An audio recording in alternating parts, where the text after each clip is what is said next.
Bukas sa muling pagpapatupad ng No Contact Apprehension Policy ang ilang transport groups. Pero may panawagan sila sa gobyerno. Si Sheena Torno sa buong detalye ng balita live. Sheena, magandang gabi.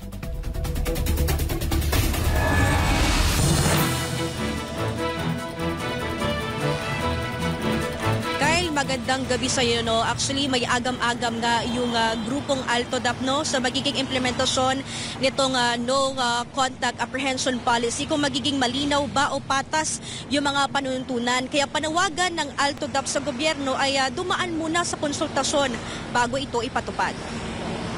Pinalna ang desisyon ng Department of Public Works and Highways o DPWH sa Hunyo at 13 na sisimulan ang malawakang rehabilitasyon sa EDSA. Yan ang inihayag ni Transportation Secretary Vince Dizon patapos ang ilang ulit na pagkaantala nito dahil sa hindi matapos-tapos sa mga plano. Para maiwasan ang abala at trapiko sa daan, muling ipatutupad ang No Contact Apprehension Policy o NCAP. Ito'y matapos katigan ng Korte Suprema ang mosyon ng Metropolitan Manila Development Authority na alisin ang temporary restraining order nito. Sabi ng transport group na ALTODAP na isa sa mga petitioner, bukas naman sila na muli itong ipatupad, ngunit magkaroon muna daw ng konsultasyon. Ang ayaw lang namin siguro yung sa local government. Ang inayawan namin din yung 60-40. Gumawa ng isang maayos na guidelines ang MMDA na ipakita sa amin ng guidelines sila at dapat makausap nila kami.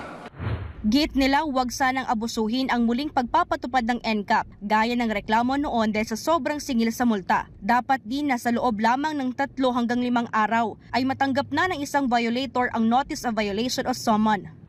Dapat dumating ka agad yung summons para hindi nagkakasapin-sapin para pag tumubos yung driver, isang summons lang o 2 summons matubos nila kaagad.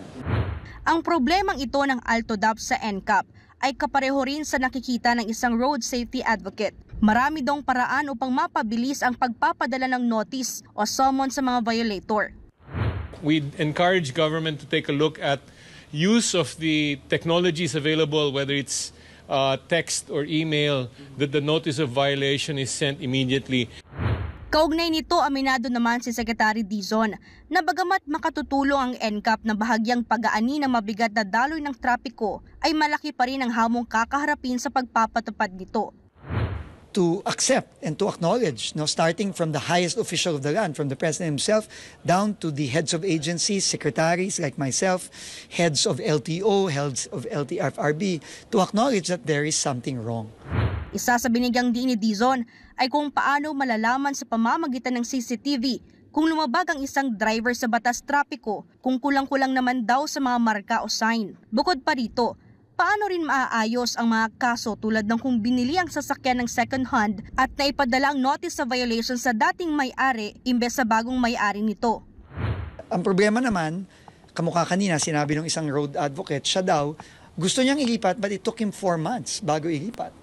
Napaka-gulo ng proseso, napakadami, so yan, kailangan i-review ng gobyerno yan.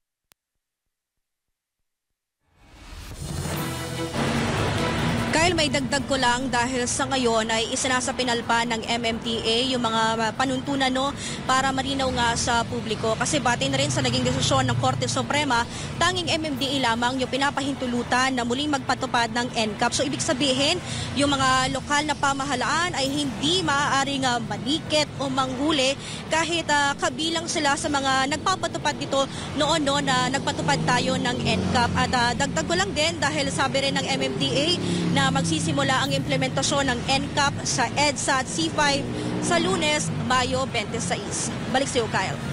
Alright, maraming salamat, Sheena Torno, sa impormasyong iyong naihatid.